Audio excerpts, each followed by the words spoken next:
Yves, vous avez 72 ans, ce ne sont pas vos allocations qu'on a baissées, dites-nous tout. Oui, mais Vous faut... Bah oui, il faut pas le dire trop fort quand même, les 72. Ok, je ne dis Hein? rien, j'enlève ce que j'ai dit. Dites-nous Ouais, tout. bon, c'est un privilège de vous avoir. Hein. Je suis un peu CNews et puis Europe, mais sans ça, vous allez être surprise parce que je reprendrai une proposition un peu même centre-gauche et tout. C'est au niveau des allocations.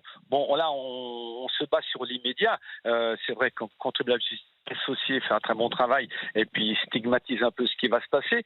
Mais j'aurais une proposition à vous faire. C'est pour l'avenir justement de ces allocations. Là, on fait des bilans. Macron fait pas bien. Hollande a fait encore moins bien. Enfin bref, on se renvoie la balle et puis c'est que de la critique. Moi, l'autre jour à l'Assemblée, il y a quelqu'un qui a dit oh ben vous savez, moi je proposerais de donner 250 € par enfant immédiatement.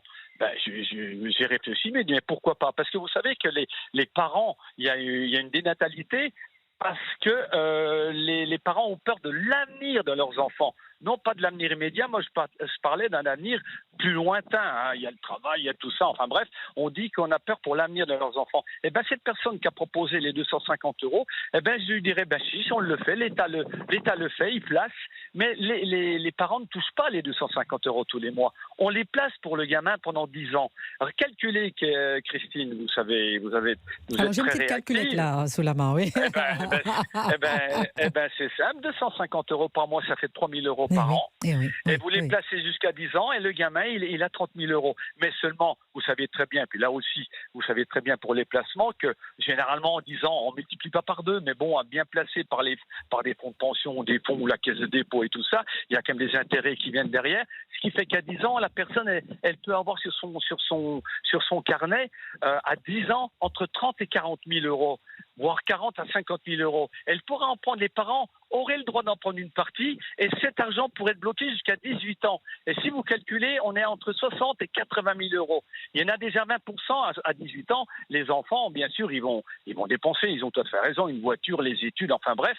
Et il y a déjà 20% qui reviennent en TVA. Mais déjà, ça aurait été capitalisé. Et puis l'avenir de mon gamin, il est assuré. Si à 10 ans, il a déjà 40 000 sur son compte et 60 000 après. Très intéressant, mon cher Yves. D'abord, faites des enfants. Faites des Christine, enfants. Oui, mon cher Yves. Il nous reste 5 minutes, hein, et vous n'allez pas prendre tout notre temps quand même. Moi, j'en ai pour 30 secondes. Sauf que à 10 ans, les parents peuvent prendre une partie du capital du gamin. Oui. Et à 18 ans, le gamin, il peut tout prendre son capital à condition qu'il n'ait pas d'inscription au casier judiciaire. Sinon, ça retombe dans les caisses de l'État. Excellent. Et on peut indemniser. Et s'il est inscrit, c'est qu'il y a des victimes. Eh bien, on prendra ça pour indemniser les victimes éventuellement. Je vous nomme ministre de la Famille, mon cher Yves. Même si vous avez 72 ans, vous avez en tout cas toutes les neurones connectés. Merci infiniment d'avoir appelé en direction Europe 1. C'est très intéressant tout ce que vous dites. Et vous dites effectivement, mon cher Yves, vous qui avez appelé de l'Est, vous dites que les gens ne veulent plus faire d'enfants. Ils ont peur de l'avenir. Et malheureusement, on en est là. Julien Audoul, vous allez parler de l'autre sujet, mais d'abord peut-être pour terminer, clôturer ce sujet sur les allocations familiales qui baissent au 1er avril. Quel regard portez-vous sur ce sujet ?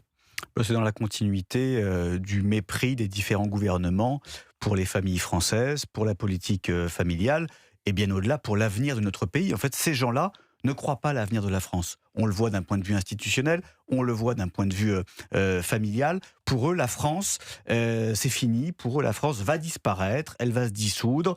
Et l'avenir de la France repose essentiellement, exclusivement, l'avenir économique, bien évidemment, l'avenir social, l'avenir identitaire, culturel, repose sur les familles françaises et sur la capacité des parents français à vouloir fonder des familles, à vouloir élever des enfants et faire en sorte que ces enfants vivent et grandissent en France. On parle aussi de tous les enfants français qui quittent notre pays, puisqu'il y a un vrai problème qui est celui de l'immigration, mais il y a aussi l'émigration.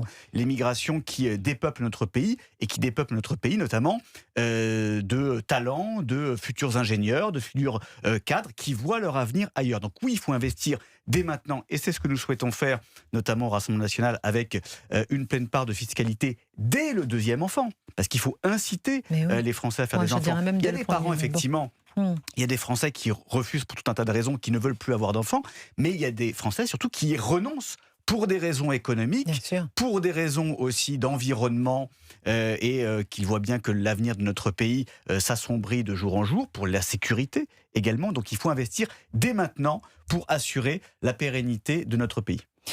Merci Benoît Guérin, d'avoir été avec nous pendant cette émission, directeur de Contribuables Associés. Merci beaucoup d'avoir d'avoir jeté un pavé dans la mare. Merci d'avoir souligné ce que personne ne voit, effectivement, cette baisse d'allocation familiale depuis le 1er mars. Merci encore d'avoir été dans le studio avec nous. Alors, je reste avec vous, Julien Audoul, pour les quelques minutes qui nous restent, puisque Laurent Nunez, on l'a appris dans le JDD, aurait déclaré au préfet que les ordonnances de Bruno Retailleau, limitant la régularisation des clandestins, étaient trop efficaces, je cite. Il aurait demandé d'en atténuer les effets.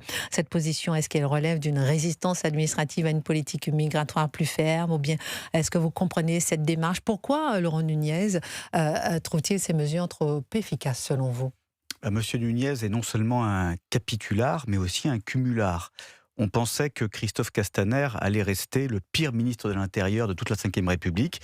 En fait, il a de la concurrence avec monsieur Nunez, compte tenu de ses différentes positions, que ce soit sur l'acceptation des fillettes voilées, que ce soit sur sa soumission au régime dictatorial algérien, et que ce soit sur l'amplification des flux migratoires. On a de petites ordonnances, celle de monsieur Retailleau, et le bilan de monsieur Retailleau en matière migratoire est assez calamiteux. On a battu des records en termes de titres de séjour, 384 000 pour l'année 2025. Et pour M. Nunez, en fait, c'était trop efficace. Ces ordonnances n'allaient pas dans le sens d'une ouverture totale, de régularisation massive. Je rappelle qu'on a accueilli l'an dernier plus de 530 000 personnes légalement, sans compter les clandestins. Qu'est-ce que veut M. Nunez ? Il veut se faire le porte-parole de la Nouvelle-France de M. Mélenchon. Il veut la créolisation partout. Il veut la submersion généralisée. Ce genre de déclarations, ce genre de politique ont des conséquences en matière fiscale, en matière économique, en matière sociale et aussi en matière sécuritaire, parce qu'on le sait, l'immigration massive, ça génère l'insécurité massive. C'est incroyable, Gabriel Cluzel, qu'est-ce que vous pensez? Est-ce que c'est une attitude qui protège finalement les clandestins? Comment analyser cette politique migratoire vue par Laurent Nunez? Écoutez, moi je trouve Laurent Nunez extrêmement inquiétant. Partons, dois-je vous rappeler qu'il y a quelques jours, il défendait le voile pour les petites filles. Il a même dit dans la même déclaration... Ce qui a gêné jusqu'à l'Élysée, semble-t-il. Oui, oui, sans doute, mais il reste ministre de l'Intérieur, sauf erreur de ma part. Ou alors il y a un scoop ce matin. Il a même dit que finalement, quand ceux qui étaient critiques à l'endroit de l'islam n'étaient plus dans la République. Enfin, les ennemis de la République. Les ennemis de la République. Et donc, si vous voulez, c'est quand même gravissime. Moi, je suis frappée de voir que, oui, on me dit que l'Élysée est gêné, mais vous savez, quand on n'est pas content de quelqu'un, on peut aussi le mettre de côté. On peut le mettre de côté. 10 secondes pour terminer, Julien Audoul, sur cette question entre Laurent Nunez et sur les ordonnances Retailleau. Il valait mieux un Retailleau, finalement, au ministère de l'Intérieur? Non, il faut un ministre Rassemblement National. Il faut Jordan Bardella ou Marine Le Pen à la tête de l'État, surtout. Il faut une reprise en main totale de la question de l'immigration. Il faut arrêter cette soumission à ces vagues migratoires. Il faut éviter, évidemment, et arrêter la lâcheté et l'impuissance publique qui est la marque de fabrique du macronisme, quel que soit le gouvernement, quel que soit le ministre.